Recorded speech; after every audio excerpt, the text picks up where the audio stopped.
I'm probably gonna say this up front. It may happen to you. It may not happen to you. I do not know. This is something that happened to me only once, a long time ago. This problem, of course, is the issue with the analog sticks drifting, which is apparently becoming more common, which means in general sense, people are getting stupider. Basic controller 101, people. Sometimes when you're using your joysticks, this can be with any game that requires a lot of hand-eye coordination, certain analog sticks malfunction or drift to the left or the right for a very numerous amount of reasons. But if this does ever happen to you, word of free advice from an expert here. Your analog sticks are a piece of plastic. They wear out over time as you use the controller more. They're not exactly, should I say, indestructible.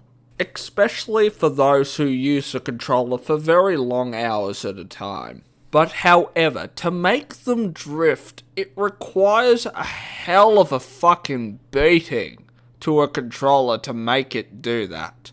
So if your controller does drift, then there's something generally wrong with the way you're using it. And I don't mean this against anyone. This controller is way more sensitive now than it used to be back in the original Xbox days. So it requires no force whatsoever to use them. They are so sensitive, so very fine-tuned. You have no idea just how hard you're using a controller until you actually ease it back a bit.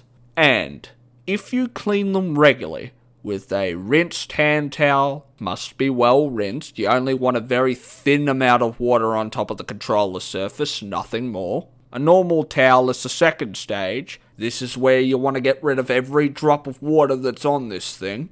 And a microfiber cloth as the third, which you finish off with after you use the normal towel to dry it with. Be aggressive. Get every little detail, even under those thumbsticks. Dust especially builds up there. With an Xbox controller, there's this fine detail where you pull the thumbsticks up, and then you can get to the very shaft of the analog stick and the bottom and clean those as well. This is so handy here, and I learnt this to fix controller drift, and it actually works. Unfortunately, a PlayStation controller, you cannot do that, so don't even try. You don't have to pull the whole controller to bits to clean it, you just have to clean the outside of it. It's so simple, anyone can do it. Worst case scenario, if the top of the thumbstick and the very bottom shaft of it is also covered in dust, you can get in there with an actual wet rag as well. It's just a little complicated to do. And then, believe it or not, store them in a sandwich bag. This will prevent dust, dirt, and grime from building up on the controller when you're not using it, and especially building up inside the mechanics of the analog sticks themselves. If you do all those things, you can damn well save the controller's lifespan by about 2 years, and as well as stop the controller drifting.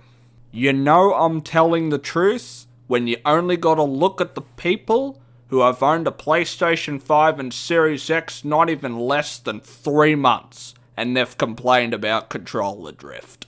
That's my little secret. It ain't because of Microsoft, Sony, or Nintendo, or whoever makes their joystick controllers. The fault is with you. From the very day you open it out of the box, is how long your controller will last. If you treat your joystick like crap, it'll fuck up a lot quicker. But if you treat your joystick and keep it in good working order and not bash it around, it will last a lot longer than you think. And above all, guys, it saves you money. This is physically the best advice I can give you, so it's up to you whether you want to take it or not.